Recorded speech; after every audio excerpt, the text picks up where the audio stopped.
Hello दोस्तों, welcome in जीवी सुमित का सेशन। हम लोग बहुत ही इंपॉर्टेंट होने वाला सर्कुलेटरी सिस्टम परिसंचरण तंत्र, जिसमें हम लोग एस के जासर का 5th एडिशन का बुक देखने वाले हैं लेटेस्ट कॉन्सेप्ट के साथ। CTET BPSC teacher plus RRB group D NTPC technician ALP सभी एग्जाम के लिए मोस्ट इंपॉर्टेंट होने वाला, साथ ही साथ बिहार एसएससी और बीपीएससी टीचर 4.0 और 5.0। तो चलिए आज का सेशन हम लोग बहुत ही मज़ेदार तरीक़ा से हम लोग स्टार्ट करते हैं।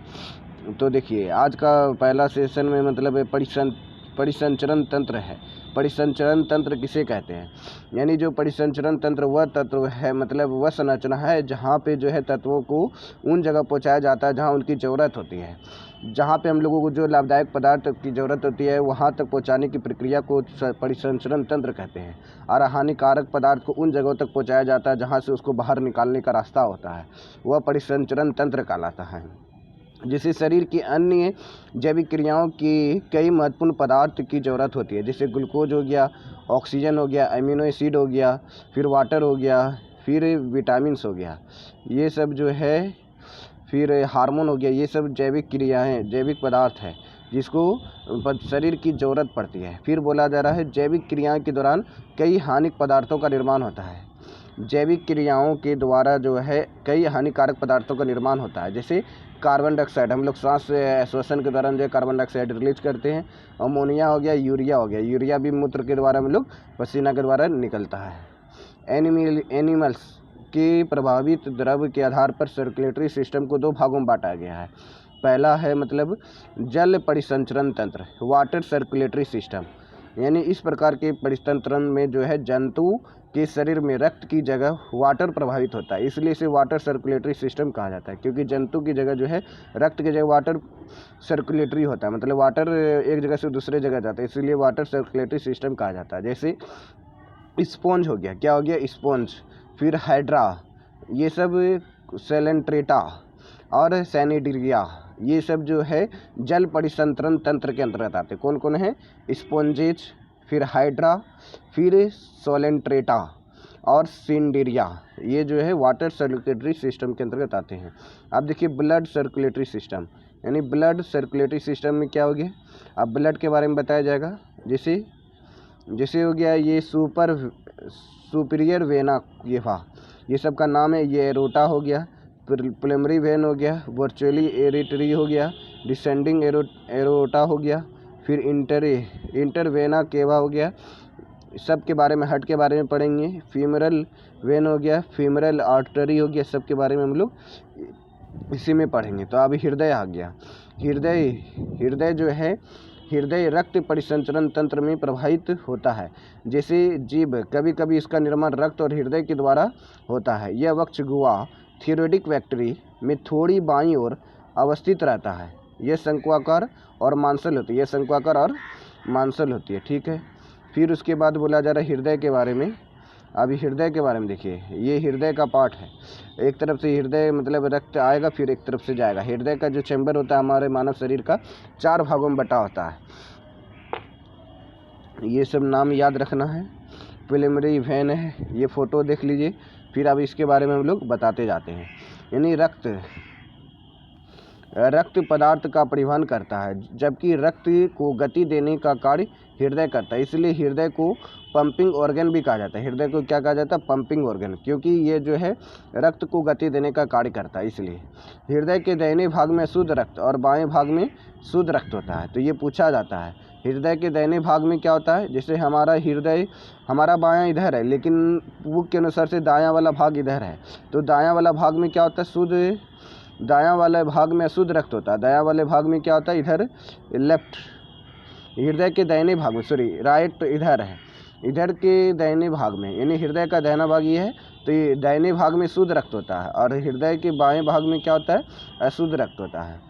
हमारा जो बायां है बुक के अनुसार से दायां हो जाता है। इसलिए हृदय का कौन सा भाग है जहाँ पे शुद्ध रक्त होता है? तो दाएं भाग में। और बाएं भाग में क्या होता है? शुद्ध रक्त पाया जाता है। बायां मतलब बायां से कोई काम नहीं कर पाती, इसलिए बायां मतलब हो गया शुद्ध रक्त, और दायां मतलब हो गया दाहिने भाग में शुद्ध रक्त होते हैं। बायां मन शुद्ध रक्त, बाएं में शुद्ध रक्त होता है, बाएं में शुद्ध रक्त होता है, दाहिने भाग में अशुद्ध रक्त होता है। एक बार फिर से क्लियर कर देते हैं।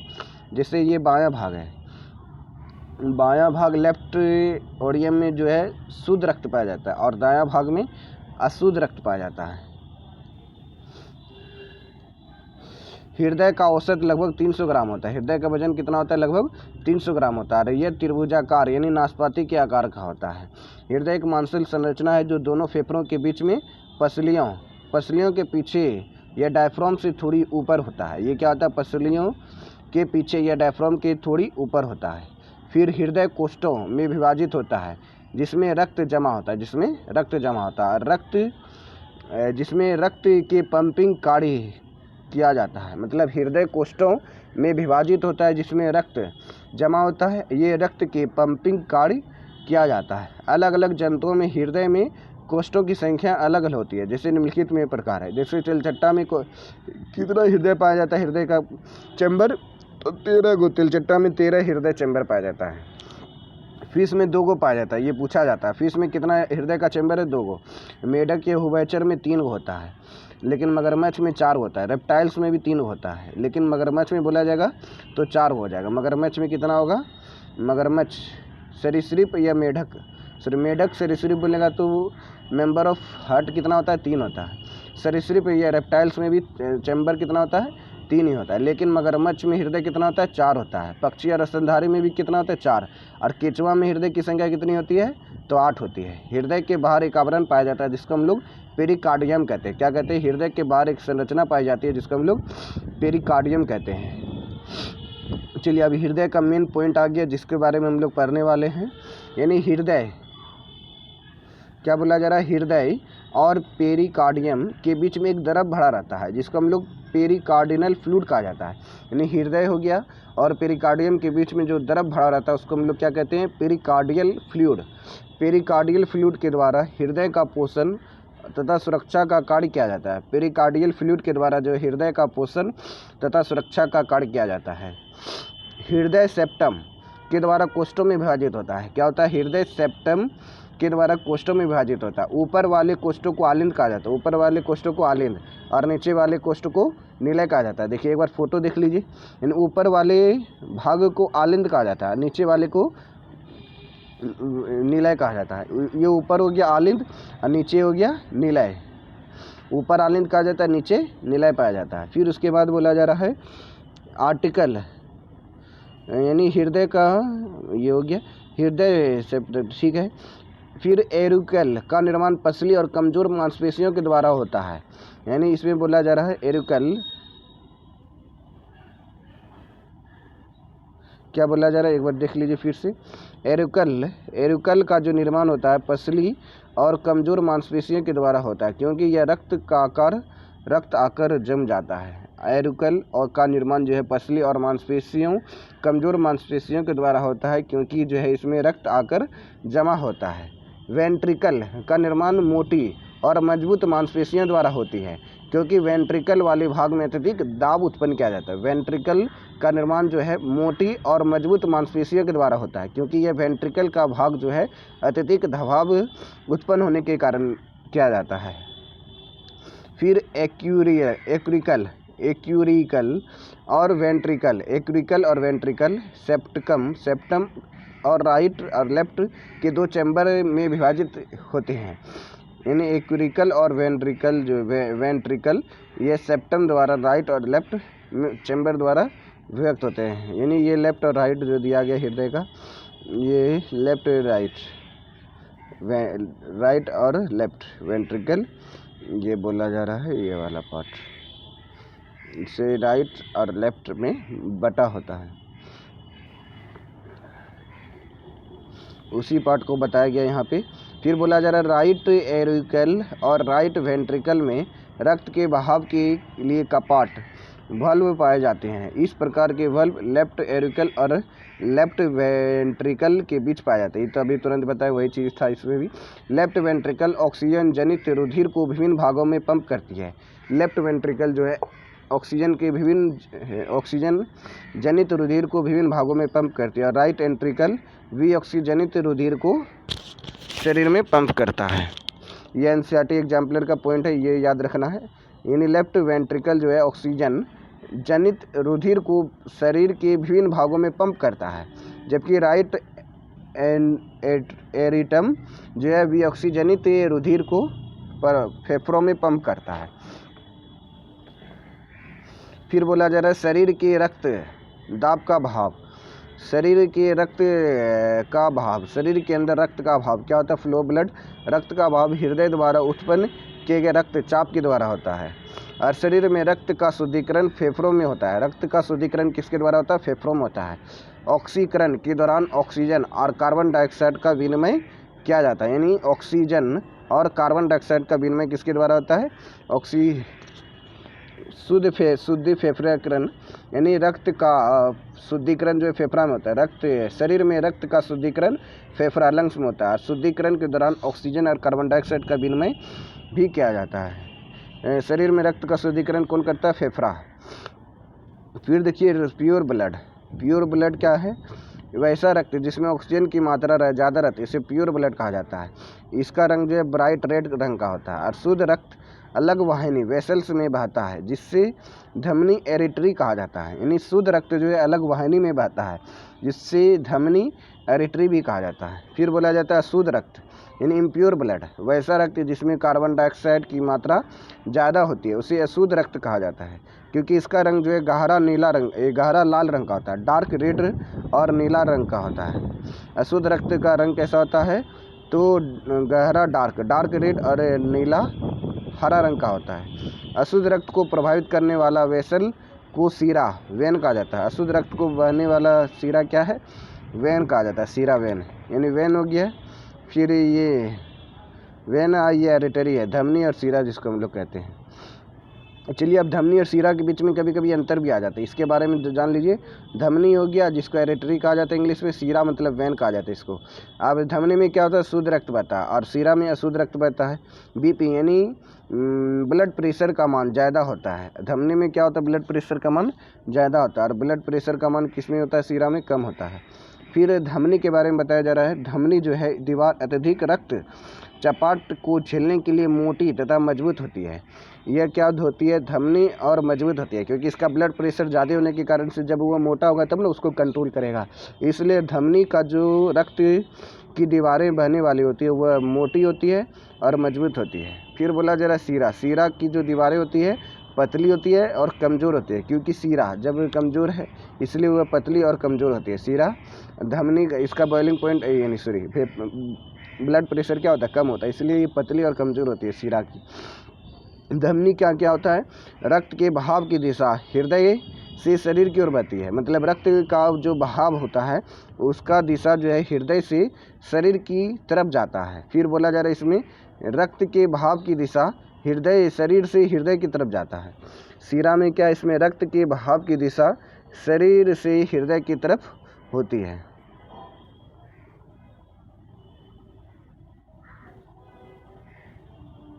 चलो अब इसके बाद ये हो गया ख़त्म। अब हम लोग अभी और है इसमें धमनी और सीरा में क्या क्या अंतर है इसमें और बताया जा रहा है। चलिए इसको देखते हैं हम लोग फटाफट। क्या बोला? इसमें भल्ब नहीं पाया जाता। धमनी में जो है भल्ब नहीं पाया जाता, लेकिन इसमें भल्ब पाया जाता है। कपाट सीरा में जो है कपाट पाया जाता है। कपाट भल्ब नहीं हो पाया जाता है। कपाट भल्ब नहीं पाया जाता जिसमें रक्त का परिजन तेजी से, धमनी में जो है रक्त तेजी से जाता है, इसलिए ब्लड प्रेशर क्या होता है इसका ज़्यादा, इसलिए इसका जो कोशिका का सीरा जो होता है मतलब नली वह ज़्यादा मोटी होती है। और इसमें कपाट भल्ब पाया जाता है। इससे रक्त उल्टी दिशा में नहीं बहता है। इससे रक्त क्या होता है? उल्टी दिशा में नहीं बहता है। यहाँ रक्त का परिवहन अपेक्षाकृत कम गति से होता है। फिर बोला जा रहा है जो इसमें शुद्ध रक्त यानी ऑक्सीजनेटेड ब्लड प्रवाहित होने के कारण इसका रंग जो है लाल रंग का हो जाता है। इसमें जो शुद्ध रक्त पाया जाता है ऑक्सीजनेटेड ब्लड के प्रवाहित होने से इसका रंग लाल रंग का होता है। इसमें जो है अशुद्ध रक्त पाया जाता है जिसके प्रभावित होने के कारण से इसका रंग बैगनी रंग की गहरा नीले रंग का लाल रंग का हो जाता है। यानी नीला में धमनी और सीरा में जो क्या होता है? सीरा में अशुद्ध रक्त के प्रभावित होने के कारण से इसका रंग जो है रंग नीले बैगनी गहरा लाल रंग का हो जाता है। फिर देखिए एग्जाम्पलर बताया गया है। चलिए क्या बताया गया इसमें जो है शुद्धिकरण यानी संकुचन के दौरान रुधिर वाल्व को विपरीत दिशा में बहने से रोकता है। संकुचन के दौरान जो है रुधिर यानी रुधिर वाल्व्स को विपरीत दिशा में बहने से उसे रोकने का काम करता है। ये एनसीईआरटी एग्जाम्पलर का पॉइंट था। फिर उसके बाद देखिए शुद्धिकरण के उपरांत रक्त सबसे पहले लेफ्ट एरिकल में पहुंचता है। लेफ्ट एरिकल मतलब इधर होता है, लेफ्ट एरिकल में पहुंचता है जहां से हृदय के संकुचन द्वारा लेफ्ट वेंट्रिकल में चला जाता है। फिर बोला जा रहा है पूर्ण रक्त पूरे शरीर में प्रवाहित होने के बाद अशुद्ध हो जाता है, जिससे जो वापस हृदय के राइट एरिकल में पहुंच जाता है। यानी रक्त पूरे शरीर में प्रवाहित होने के बाद अशुद्ध जो रक्त है वापस का चले जाता है, दायां धमनी में पहुंच जाता है। और अशुद्ध रक्त कहाँ पहुंच जाता है? बायां धमनी में पहुंच जाता है। फिर हृदय के संकुचन के कारण राइट एरिकल से राइट वेंट्रिकल में और राइट वेंट्रिकल से फेफड़े में रक्त प्रवाहित होता है। इस प्रकार 24 घंटे रक्त शरीर में प्रवाहित होते रहता है। क्या होता है? मतलब 24 घंटे रक्त जो है इस प्रकार से प्रवाहित होते रहता है, यानी 24 घंटे रक्त प्रवाह होते रहता है। पेलोमनरी धमनी में अशुद्ध रक्त का प्रभाव होता है। पेलोमनरी धमनी में क्या होता है? अशुद्ध रक्त पाया जाता है। पेलोमनरी धमनी में क्या पाया जाता है? अशुद्ध रक्त पाया जाता है। पेलोमनरी शिरा में शुद्ध रक्त पाया जाता है। पेलोमनरी शिरा में क्या पाया जाता है? शुद्ध रक्त पाया जाता है। ठीक है। अब देखिए हृदय की धड़कन। हृदय की धड़कन क्या है? अब चलिए हृदय की धड़कन के बारे में देखते हैं। रक्त को प्रवाहित होने के लिए दाब की आवश्यकता होती है, जिसका निर्माण हृदय करता है। रक्त को प्रवाहित होने के लिए दाब की आवश्यकता होती है, जिसका निर्माण हृदय करता है। दाब का उत्पन्न करने के लिए हृदय संकुचन यानी कंसंट्रेशन, कंट्रैक्शन और रिलैक्शन अंकुचन की क्रिया होती है, जिसको हम लोग सामूहिक रूप से हार्ट बीट, ये हृदय की धड़कन कहा जाता है। यानी दाब उत्पन्न करने के लिए हृदय संकुचन, कंट्रैक्शन और रिलैक्शन तथा अंकुचन की क्रिया होती है, जिसको हमको लोग सामूहिक रूप से हार्ट बीट कहते हैं, यानी हृदय की धड़कन। सर्वप्रथम जो है 1970 ईस्वी में कीथ और फ्लैक ने यह बताया कि हृदय की धड़कन का केंद्र हृदय के राइट एरिकल यानी दायां आलिंद के मांसपेशियों में स्थित होता है, जिसको ऐसे नोड कहते हैं। क्या कहते हैं? ऐसे नोड साइनो एरिकुलर नोड कहा जाता है। यह पेसमेकर कहते हैं। इसी को पेसमेकर बोला जाता है। किससे संबंधित है? तो इस हृदय से संबंधित है। पेसमेकर शब्द किसने दिया था? कीथ और फ्लैक्स ने दिया था। कब दिया? 1970 में दिया। ये जो है ऐसे नोड माने साइनो एरिकुलर नोड कहते हैं। ये क्या होता है? तो हृदय की धड़कन का केंद्र हृदय के राइट एरिकल यानी दायां आलिंद के मांसपेशियों में स्थित होता है, इसलिए ऐसे नोड कहा जाता है। ऐसे नोड क्या है? तो दायां आलिंद के दाएं भाग में पाया जाता है ऐसे नोड। यह पेसमेकर के नाम से भी जाना जाता है। फिर ये देखिए मतलब सारा हृदय का पार्ट के बारे में बताया गया है। तो यहाँ पे जो है ऐसे नोड हो गया, ये हृदय का लेफ्ट एरिकल भाग हो गया, मैंने बायां निलय हो गया, ये दायां निलय हो गया। फिर ये ये हो गया लेफ्ट वेंट्रिकल, बायां निलय हो गया, ये दायां निलय हो गया। इसमें एवी नोड भी कहा जाता है। चलिए इसके बारे में हम लोग अभी जानेंगे तुरंत। जैसे यहाँ बोला जा रहा है ऐसे नोड के बारे में। ऐसे नोड नर्व फाइबर का बना होता है। ऐसे नोड क्या होता है? नर्व फाइबर का बना होता है, जिसके द्वारा तंत्रिका आवेग उत्पन्न किया जाता है। इसके परिणाम स्वरूप हृदय कॉन्ट्रैक्शन और रिलैक्शन की क्रिया होती है। यानी ऐसे नोड जो है नर्व फाइबर का बना होता है, जिसके द्वारा हृदय तंत्रिका आवेग उत्पन्न किया जाता है, जिसके परिणाम स्वरूप हृदय कॉन्ट्रैक्शन और रिलैक्शन की क्रिया संपन्न होती है।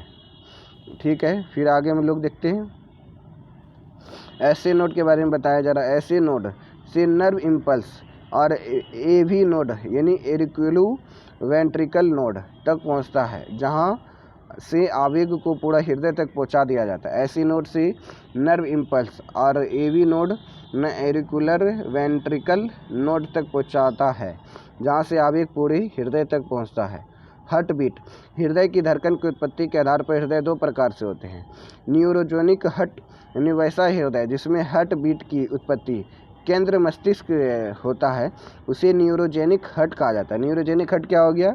न्यूरोजेनिक हार्ट वैसा हृदय जिसमें हार्ट बीट की उत्पत्ति केंद्र मस्तिष्क से होता है, उसे न्यूरोजेनिक हार्ट कहते हैं। यानी न्यूरोजेनिक हार्ट क्या हो गया? जिसका मतलब ऐसा हृदय जिसमें हार्ट बीट की उत्पत्ति केंद्र मस्तिष्क से होती है, उसे न्यूरोजेनिक हार्ट के नाम से जाना जाता है। फिर बोला जा रहा है इस प्रकार के हृदय में प्राणी के सिर को काट देने पर तुरंत धड़कन बंद हो जाती है।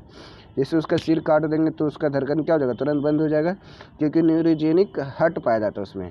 जैसे ओकशरीकी यानी वर्टिब्रेट को छोड़कर अन्य सभी प्राणी में। यह हृदय प्रायः तिलचट्टा हो गया, केचुआ हो गया, जोंक हो गया, मछली हो गया, ये सब में न्यूरोजेनिक हर्ट पाया जाता है। क्या पाया जाता है, यानी तिलचट्टा हो गया, केचुआ हो गया, जोंक हो गया और मछली हो गया, ये सब में कौन सा हर्ट पाया जाता है, न्यूरोजेनिक हर्ट पाया जाता है। केचुआ, तिलचट्टा, जोंक और केचुआ, जोंक, मछली हो गया। फिर मोनोजेनिक हर्ट। मोनोजेनिक हर्ट क्या है, मोनोजेनिक हर्ट क्या, वैसा हृदय जिसमें धड़कन का केंद्र हृदय की मांसपेशियों में स्थित होता है। मायोजेनिक हर्ट क्या है, वैसा हृदय जिसमें हृदय का केंद्र हृदय की मांसपेशियों में स्थित होता है, वैसा मायोजेनिक हर्ट कहा जाता है। इस प्रकार का हृदय जो है मनुष्य में होता है, पक्षी में होता है और पशु में होता है। मनुष्य, पक्षी, पशु में मायोजेनिक हर्ट पाया जाता है। इस प्रकार के हृदय में प्राणी के सिर को काट देने पर भी हृदय कुछ देर तक धड़कता रहता है। जैसे ओकशरीकी यानी वर्टिब्रेट, जिसका हम लोग रीढ़ का बोन का हड्डी पाया जाता है। हार्ट बीट को सुनने के लिए स्टेथोस्कोप या फोनोकार्डियम का प्रयोग किया जाता है। यानी डॉक्टर जो आला लगाता है उसी आला को जो है स्टेथोस्कोप साइंटिफिक नाम से जाना जाता है। फिर बोला जा रहा है हृदय को एक हार्ट बीट पूरा करने में 0.8 सेकंड का समय लगता है। यानी हृदय को एक हार्ट बीट पूरा करने में कितना समय लगता है, 0.8 सेकंड का समय लगता है। इसे एरुकल के संकुचन होने से 0.5 सेकंड, यानी वेंट्रिकल के संकुचित होने से 0.30 सेकंड और पूरे हृदय को अंकुचित होने में 0.40 सेकंड का समय लगता है। तो इसमें क्या बोला, एक बार फिर से इसको देख लीजिए। यानी हृदय को एक हार्ट बीट पूरा करने में 0.8 सेकंड का समय लगता है, जिसमें एरुकल की संकुचन होने में 0.15 सेकंड, वेंट्रिकल के संकुचित होने में 0.3 सेकंड और पूरे हृदय को संकुचित करने में 0.40 सेकंड। यानी यही सबको जोड़ेंगे ना तो ये 0.8 सेकंड हो जाएगा। तो आपको खाली याद रखना है हृदय को एक हार्ट बीट पूरा करने में 0.8 सेकंड का समय लगता है। ठीक है। फिर बोला जा रहा है rate of heart beat. Rate of heart beat क्या हो गया, किसी भी प्राणी में 1 मिनट में जितनी बार हार्ट बीट संपन्न होती है उसे रेट ऑफ हार्ट बीट कहा जाता है। यानी किसी प्राणी में जो है 1 मिनट में जितनी बार हार्ट बीट संपन्न होती है उसे रेट ऑफ हार्ट बीट कहा जाता है। मनुष्य में हृदय की धड़कन 1 मिनट में 72 बार धड़कती है। ये वाला याद रख सकते हैं, मनुष्य में 1 मिनट में कितने बार धड़कती है, 72 बार धड़कती है। बड़े प्राणियों की हार्ट बीट की अवधि कम होती है। बड़े प्राणी जितना भी होता है उसका हार्ट बीट मतलब सांस श्वसन दर कम हो जाती है, लेकिन नवजात शिशु का हार्ट बीट क्या होती है, 110 पर मिनट होता है, 110 पर मिनट। यानी नवजात शिशु का हार्ट बीट कितना होता है, 110 पर मिनट होता है। फिर हार्ट बीट की दर शरीर का डर, क्रोध और उत्तेजना तापमान के बढ़ने के कारण से हो जाता है। अगर डर जाएंगे, उत्तेजना बढ़ जाएगा, क्रोध आ जाएगा तो हार्ट बीट क्या हो जाएगा, तो चोरी करने लगेगा तो हार्ट बीट ज़्यादा तेज़ बढ़ने लगता है। शरीर का टेम्परेचर 1 डिग्री सेंटीग्रेड बढ़ने पर हार्ट बीट की संख्या 10 पर मिनट की वृद्धि होती है। यानी शरीर का टेम्परेचर अगर 1 डिग्री सेंटीग्रेड बढ़ जाएगा तो हार्ट बीट कितना बढ़ जाएगा, 10 पर मिनट की वृद्धि होती है।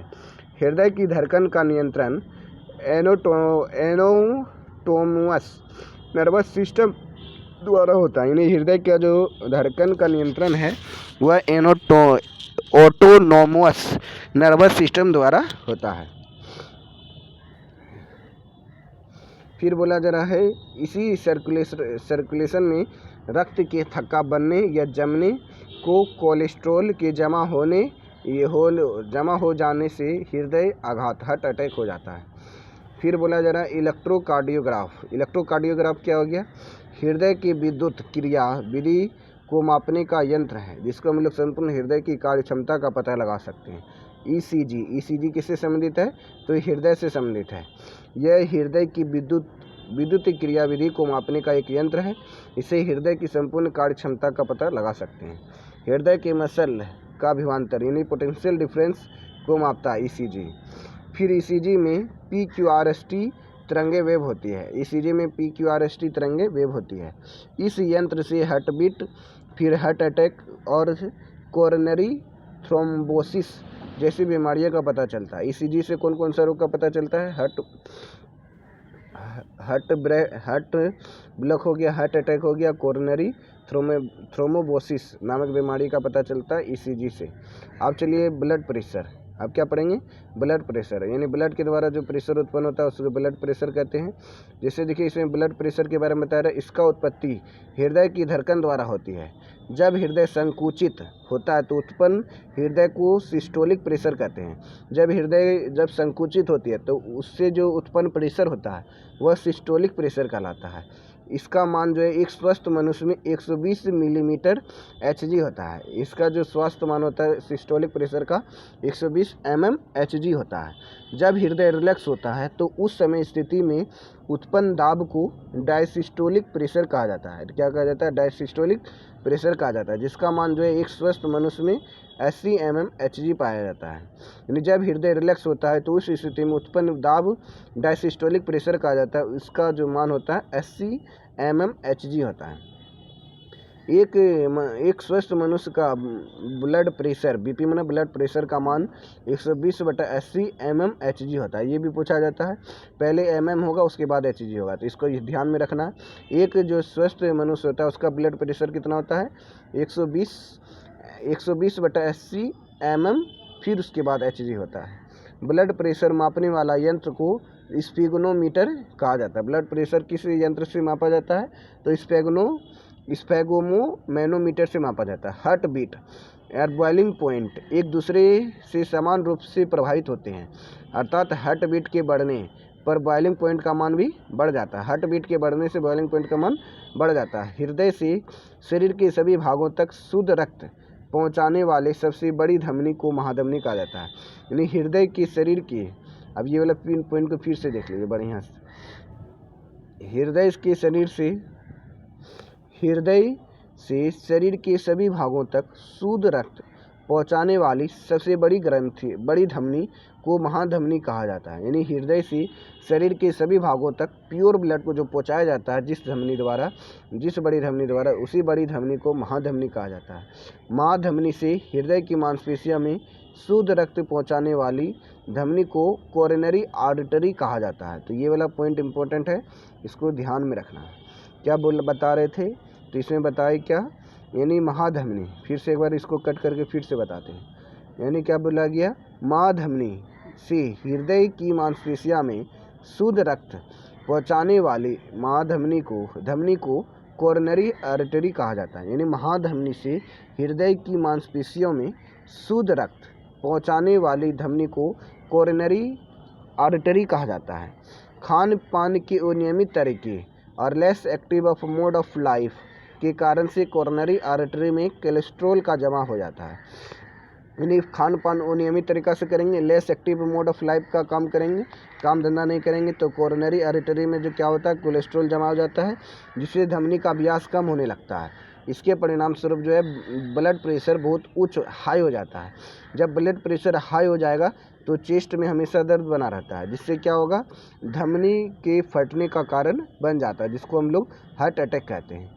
यानी नली में जब कोलेस्ट्रॉल जम जाएगा तो ब्लड प्रेशर बढ़ जाएगा, जिसके कारण हृदय में दर्द होने लगेगा। जब हृदय दर्द होने लगेगा तो धमनी के फटने का कारण बढ़ जाएगा। जब धमनी फट जाता है तो इसी को हार्ट अटैक के नाम से जाना जाता है। आप देखिए एंजियोग्राफी क्या है। एंजियोग्राफी यह परीक्षण का एक तकनीक है जिससे बंद धमनियों का पता लगाया जाता है।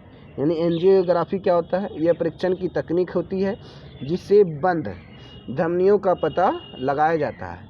बंद धमनियों का पता लग जाने पर सर्जरी के द्वारा धमनियों में वलय स्थापित किया जाता है, जिससे धमनी का व्यास बढ़ जाता है। जिससे क्या होता है, धमनी का व्यास बढ़ जाता है। बंद धमनियों का पता लग जाने से सर्जरी के द्वारा धमनी में वलय द्वारा स्थापित किया जाता है, जिससे धमनी का व्यास क्या होता है, बढ़ जाता है। इस प्रकार के रिंग का निर्माण टाइटेनियम नामक धातु से किया जाता है, जिसे भविष्य का धातु कहा जाता है। इस प्रकार का रिंग का जो है एंजियोग्राफी तकनीक है, इसका परीक्षण की तकनीक है जिसे बंद धमनियों का पता लगाया जाता है। यानी जब बंद धमनियों का पता लगाया जाता है उसको कौन सा ग्राफी कहते हैं, एंजियोग्राफी कहते हैं। उसको क्या कहते हैं, एंजियोग्राफी कहते हैं। बंद धमनी का जो पता लगाते हैं तो वो कौन से तकनीक से लगाया जाता है, तो एंजियोग्राफी से लगाया जाता है। बंद धमनी का पता लगाने के लिए सर्जरी के द्वारा धमनियों में वलय रिंग स्थापित होता है, जिससे धमनी का व्यास बढ़ जाता है। यही बंद रिंग का जो निर्माण टाइटेनियम नामक धातु धातु से किया जाता है, जिसे भविष्य का धातु भी कहते हैं। अब महत्वपूर्ण तथ्य देखिए, सोडियम 24 क्या है? यह शरीर के अंदर रक्त की थक्का का पता लगाने के लिए किया जाता है। सोडियम 24 क्या है? यह शरीर के अंदर रक्त की थक्की का पता लगाने के लिए किया जाता है। सोडियम 24 क्या है? यह इसका प्रयोग जो है शरीर के अंदर रक्त के थक्के का पता लगाने के लिए किया जाता है। और कोबाल्ट 60 क्या है? इसका रक्त कैंसर के उपचार में किया जाता है। रक्त कैंसर के उपचार में किसका प्रयोग किया जाता है? कोबाल्ट 60 का प्रयोग किया जाता है। मानव शरीर में रक्त की आपूर्ति को पर्याप्त आपूर्ति की कमी को ल्यूकीमिया कहते हैं। क्या कहते हैं? ल्यूकीमिया। मानव शरीर में रक्त की अपर्याप्त आपूर्ति को ल्यूकीमिया कहते हैं, यानी ल्यूकीमिया माने खून की कमी होता है। जिगर को ऑक्सीजनित रुधिर यकृत तक ले जाने वाली धमनी को हेप्टिक धमनी कहते हैं। फिर से देखिए, जिगर माने किडनी, सॉरी जिगर माने लीवर हो गया। लीवर को ऑक्सीजनित रुधिर यकृत तक, जिगर को ऑक्सीजनित रुधिर यकृत तक ले जाने वाली धमनी को क्या कहते हैं? हेप्टिक धमनी कहते हैं। यदि रक्त में कणिकाओं को निकाल दें तो शेष तरल वाले भाग को सेरम कहते हैं। क्या कहते हैं? सेरम। शेष वाले भाग को क्या कहते हैं? सेरम। हेपरिन। अब देखिए, ये वाला इंपॉर्टेंट पॉइंट है। हेपरिन जो है, हेपरिन को एक एंटीथ्रोम्बिन कहते हैं। हेपरिन को क्या कहते हैं? एंटीथ्रोम्बिन कहते हैं, जो एक पॉलीसैकेराइड है। जो क्या एक पॉलीसैकेराइड है। इसकी वजह से रुधिर का थक्का नहीं जमता। बोलेगा किसकी मदद से जो है रुधिर का थक्का नहीं जमता है? तो हेपरिन की मदद से जो है रुधिर का थक्का नहीं जमता है। हेपरिन को एंटीथ्रोम्बिन भी कहते हैं, जो एक पॉलीसैकेराइड है। इसकी वजह से रुधिर थक्का नहीं जमता। कोलेस्ट्रॉल जो है 120 से 200 mg के बीच में होता है। खाली पेट में ब्लड में ग्लूकोज लेवल 70 से 110 mg/ml होता है।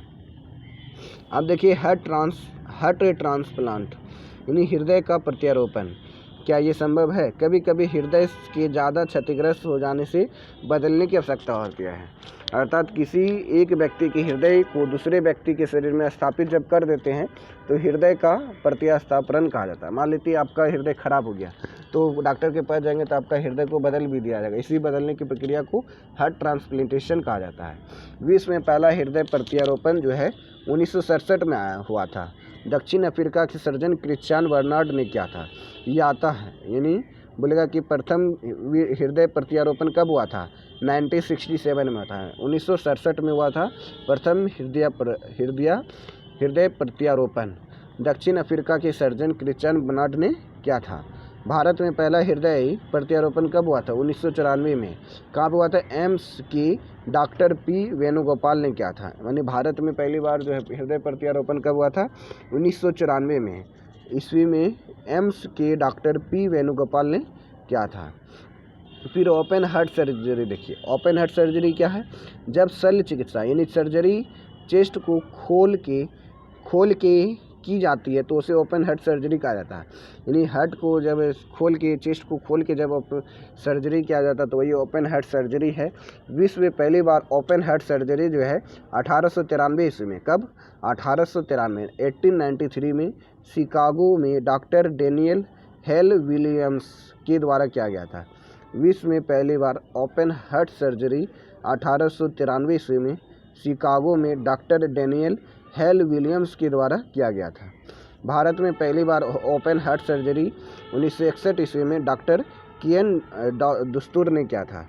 भारत में पहली बार ओपन हार्ट सर्जरी कब किया गया था? 1961 में। किसने किया? डॉक्टर कियन दुस्तर ने किया था। कियन दुस्तर ने भारत में पहली बार ओपन हार्ट सर्जरी किया था। फिर से इसको एक बार रिवाइज कर लीजिए। देखिए, मतलब इसमें बताना में रिवाइज कराने का मतलब ओपन हार्ट सर्जरी पहली बार कब किया गया? 1893 का किया गया। शिकागो के डॉक्टर डेनियल हेल विलियम्स ने किया था। भारत में ओपन हार्ट सर्जरी कब किया गया था? 1961 में। क्या? डॉक्टर कियन दस्तूर ने किया था। ठीक है, ये 2 पॉइंट याद रखना है। फिर बाईपास सर्जरी क्या होता है? जब हृदय संबंधी सर्जरी में चेस्ट को खोले बिना माधमनी के साड़े किया जाता है तो उसे ही बाईपास सर्जरी कहा जाता है। यानी बाईपास सर्जरी वह सर्जरी है जिसमें चेस्ट को बिना खोले बिना जो है महाधमनी के साड़े किया जाता है, मतलब ऑपरेशन किया जाएगा, तो उसी को बाईपास सर्जरी कहा जाता है। विश्व में प्रथम बाईपास सर्जरी अमेरिका के डॉक्टर की टीम ने, जिसकी नेतृत्व डॉक्टर एच गोटेच और माइकल रोमन ने किया था। क्या किया था? विश्व में प्रथम बाईपास सर्जरी अमेरिका के डॉक्टर की टीम ने, जिसका नेतृत्व डॉक्टर एच गोट्स और माइकल रोमन ने किया था। ठीक है। फिर उसके बाद artificial heart surgery. Artificial heart surgery क्या है? इस प्रकार का हृदय का निर्माण सर्वप्रथम अमेरिका के रॉबर्ट जेरविक 1982 ईस्वी में, जिसका नाम जेरविक 7 था। जेरविक 7 का प्रत्यारोपण वर्तमान में सफलतापूर्वक रहा। यह आर्टिफिशियल हार्ट सर्जरी है। किसने किया था? रॉबर्ट जेरविक ने किया था। कब किया था? 1982 में किया था। चलिए अब ब्लड आ गया।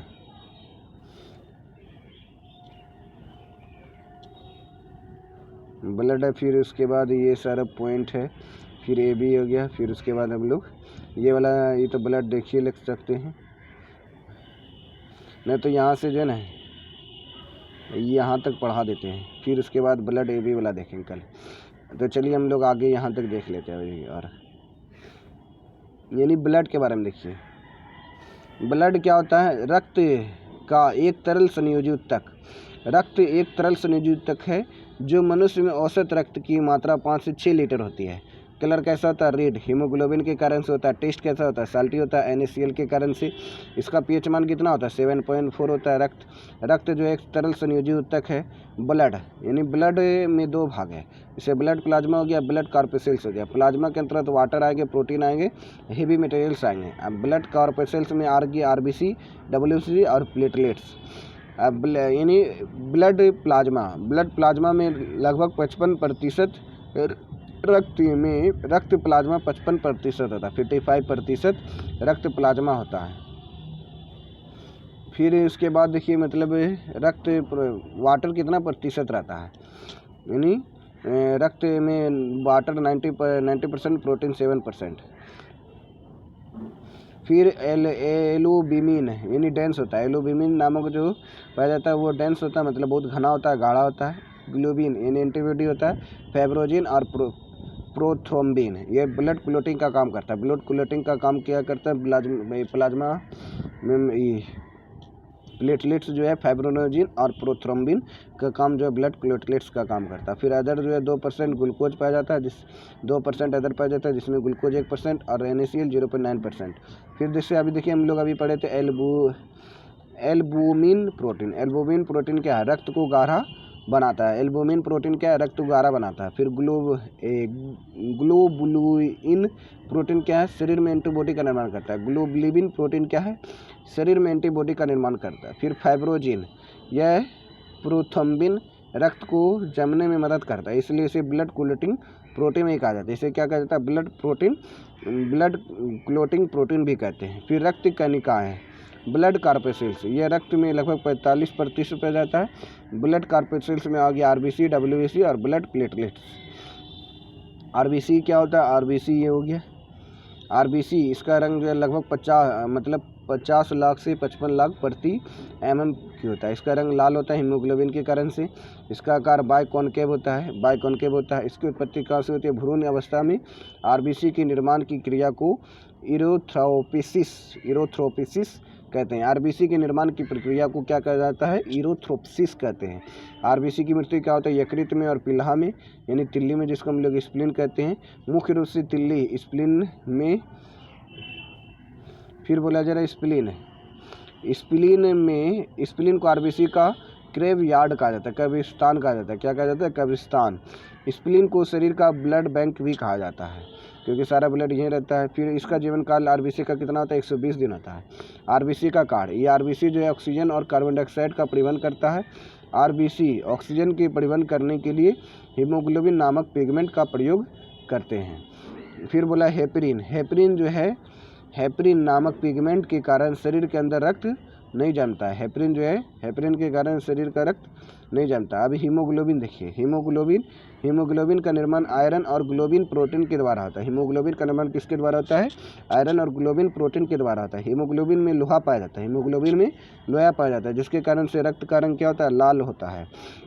इसका मात्रा कितना होता है? 15 ग्राम mm से लेकर 100 ml ब्लड तक होता है। 15 ग्राम 15 ग्राम, फिर 15 GM से लेकर 100 ml ब्लड तक होता है। एक वयस्क मनुष्य में हीमोग्लोबिन की मात्रा 15 GM से लेकर के 100 ml ब्लड होती है, जिसमें 100% हीमोग्लोबिन पाया जाता है। फिर बोला जा रहा है इसकी कमी से एनीमिया नामक रोग होता है। जब ब्लड की कमी हो जाएगा तो एनीमिया नामक रोग होता है, एनीमिया नामक रोग होता है। हीमोग्लोबिन का एक अणु ऑक्सीजन के 4 अणु को वहन करता है। हीमोग्लोबिन का एक अणु जो है ऑक्सीजन के 4 अणु का वहन करता है। हीमोग्लोबिन ऑक्सीजन से संयोग कर ऑक्सी हीमोग्लोबिन नामक यौगिक बनाता है।